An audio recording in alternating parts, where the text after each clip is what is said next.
Salut mes apprentis plombiers, on se retrouve dans une nouvelle vidéo donc sur l'installation d'un radiateur sèche-serviette soufflant dans une salle de bain que je viens tout juste de terminer. Donc ici c'est moi qui ai vraiment tout fait, que ce soit la faïence comme la plomberie forcément, et elle est tout simplement splendide. Donc je vous fais faire un petit tour du propriétaire et après on s'attaque à l'installation du sèche-serviette.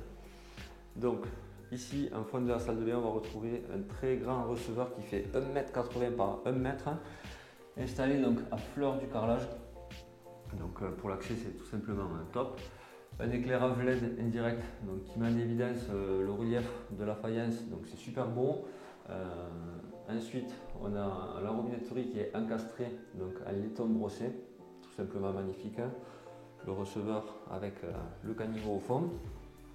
Ensuite ici la vitre, donc c'est une paroi vitrée qui fait 1,10 m de large par 2,50 m de hauteur. Donc croyez-moi que ça, je me suis amusé pour la mettre. J'étais pas tout seul heureusement, mais c'était vraiment chaud. Ensuite, un grand meuble en 140 double vasque avec le miroir, pareil 140 avec l'éclairage indirect.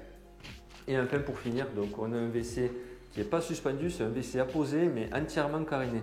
Donc vraiment, on voit absolument rien. Il n'y a pas d'évacuation visible ni d'alimentation, vous voyez sur le côté.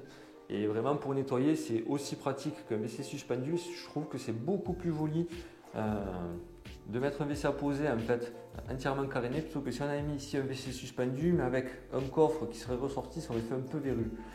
Donc voilà, je trouve que c'est beaucoup mieux comme ça. Et surtout, il ne nous manque plus qu'à installer donc le radiateur sèche-serviette. Donc ça c'est le modèle Serenis de chez Atlantic. Donc il existe soit avec le mât à gauche, soit le mât à droite. Ici on va mettre le mât à gauche étant donné que pour sortir de la douche on va attraper les serviettes. Et vous l'avez bien compris, on va l'installer ici, là où il y a la sortie de câble en attente. Donc pour mettre le sèche-serviette, Atlantic ils sont sympas parce qu'ils pensent aux installateurs en fournissant un gabarit de pose en carton. Donc première chose à faire, c'est que ici nous c'est un modèle avec le mât à gauche. Donc ce gabarit il fait autant à gauche qu'à droite. Donc modèle avec mât à droite. Déjà tout ça je barre pour être sûr de ne pas me tromper. Voilà, à faire des trous du mauvais côté. Donc ici il y a 4 fixations qu'il va falloir percer.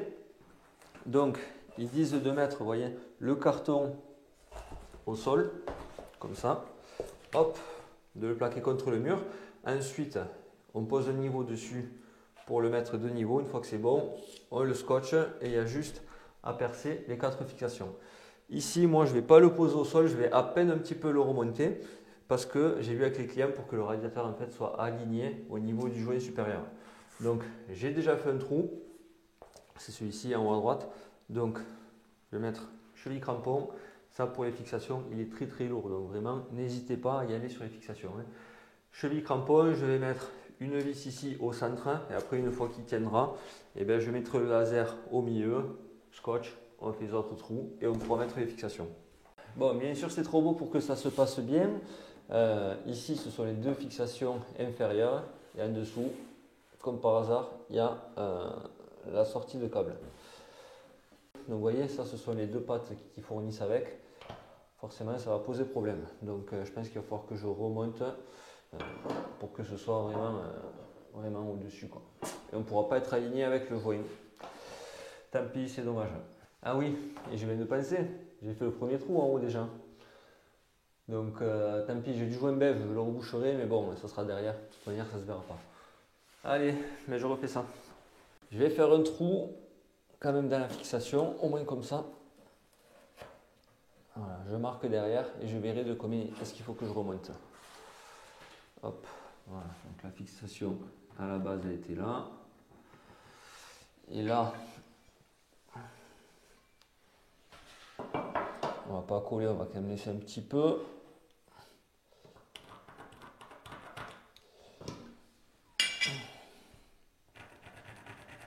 Voilà. Donc il faut relever l'ensemble de 7,5. Allez, on va dire 8. Donc je relève le premier trou d'en haut de 8 et après on pourra faire le reste.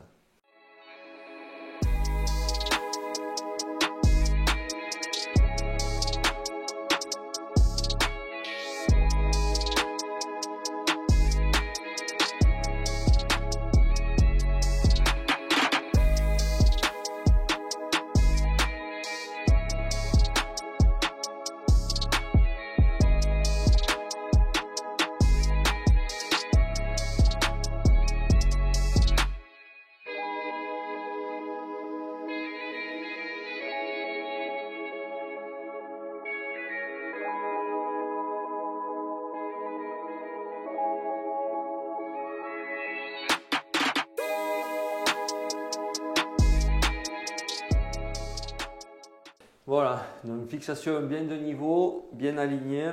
Pour percer, bien sûr, toujours prendre une petite feuille, on la plie en deux avec un morceau de scotch où on récupère la poussière. C'est ce qu'il y a de mieux. Un jour, il faudrait que je dépose un brevet pour ça, mais je vous en fais qu'un part.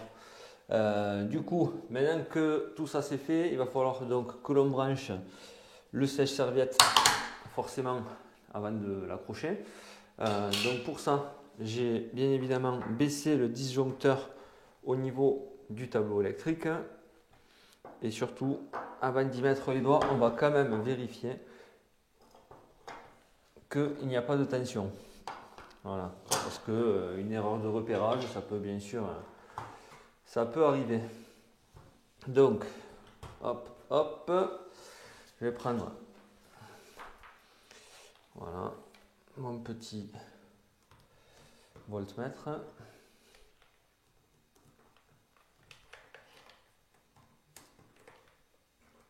Voilà, on est bien à 0. Donc c'est bon. Dans tous les cas, là, il y avait déjà les wagons, donc normalement, on n'a pas trop besoin d'y mettre les doigts. Je rapproche le radiateur, je vous explique un petit peu le câblage et après on remonte tout ça. Donc ici, on retrouve nos 3 fils, donc le rouge pour la phase, le bicolore, donc jaune et vert pour la terre et le bleu pour le neutre. Ici, on retrouve également 3 fils, donc ça c'est l'alimentation du sèche-serviette. On a toujours le bleu pour le neutre, le rouge pour la phase. Par contre, on a un fil noir.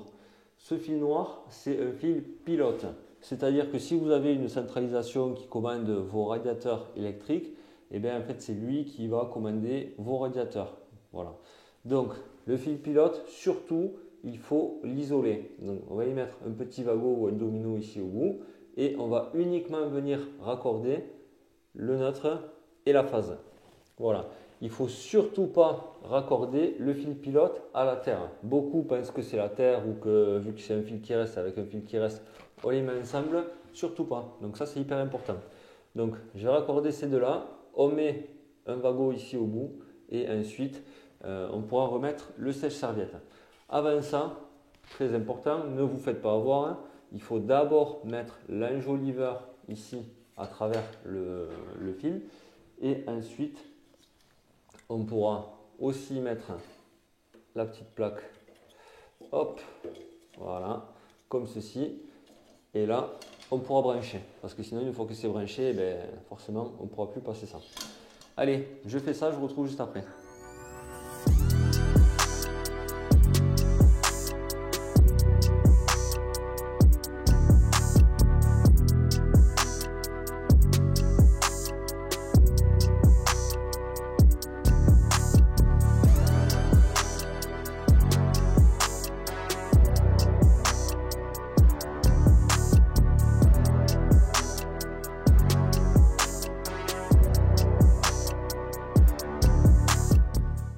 Allez, moment de vérité, j'espère que je vais pas trop galérer parce que c'est un truc de fou comme il est lourd ce radiateur. J'ai jamais vu ça. En plus, c'est pas un gros, hein, c'est un 500 watts plus 1000 watts de soufflant. Là, c'est 1000 plus 1000. Truc de fou quoi. Hop. Donc là, c'est bon. Voilà. Parfait, il est en place. Hein. Ça va. Nickel. Donc là, il y a 2 fixations sur le côté qu'il faut venir bien serrer pour ne plus qu'il bouge. Et après, on pourra l'allumer. Allez.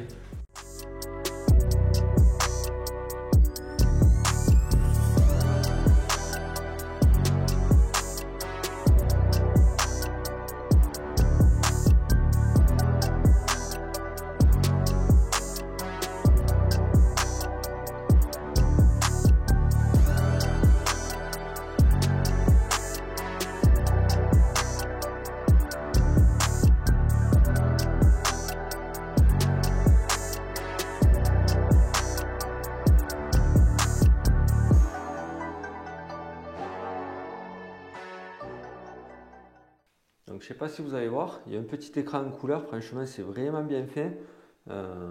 Donc là actuellement il fait 15,5 parce que la maison n'est pas chauffée. On est samedi, il est 12h38. Ici donc le mode boost, pardon. Voilà, si on valide. Donc il y a la minuterie, pendant 1 heure il va souffler. Tac, là on l'arrête. Et puis voilà, donc ça c'est un radiateur sèche-serviette qui est connectable. D'ailleurs, vous voyez, il y a marqué IO là. Donc quand c'est IO, c'est que c'est connectable. Donc si on rajoute un petit switch, on peut le connecter. Et il peut même vous donner la météo avec la température, s'il fait soleil, s'il pleut et tout. Donc franchement, pas mal. Et après, vous allez voir, dans pas longtemps, ça va partir et il y aura l'heure qui sera affichée. Donc ça c'est pratique le matin. Au moins, quand on prend la douche, si on est à la bourre, et bien on le sait de suite. Voilà, vous voyez, 8,39. Non, franchement, il est cool. Il est cool ce petit sèche-serviette. C'est la première fois que je le mets. Donc voilà, plutôt sympa. Une fois que j'ai tout resserré, vraiment là, on peut le bouger, il ne bouge plus. Donc c'est pas mal. Bon, écoutez, dites-moi ce que vous en avez pensé. J'espère que ça vous aura plu. Voilà, il n'y a rien de trop compliqué, mais sur le fil pilote, il ne faut pas se tromper. Les fixations, j'ai oublié de vous dire, il faut mettre en fait, des chevilles crampons et non pas des chevilles mollies à expansion.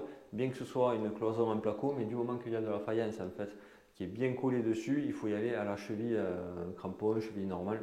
Mais voilà, pas forcément cheville expansion, ça c'est vraiment quand il y a uniquement du placo. Donc voilà, j'espère que ça vous aura plu. N'hésitez pas à me dire, là, cette petite salle de bain, ce que vous en pensez. Si j'ai bien bossé ou quoi, moi perso, je trouve que le résultat il est top. Et dans tous les cas, si jamais cette salle de bain vous a plu, la deuxième salle de bain qui est encore plus grande avec une baignoire à îlot, enfin, un truc de psychopathe, là par contre, j'ai tout filmé, la faïence et vraiment les robinets encastrés, tout de A à Z. Donc n'hésitez pas à vous abonner si jamais ça vous intéresse et que vous ne voulez pas louper ça. Bon, d'ici là, je vous dis portez-vous bien et puis à très vite. Ciao les amis.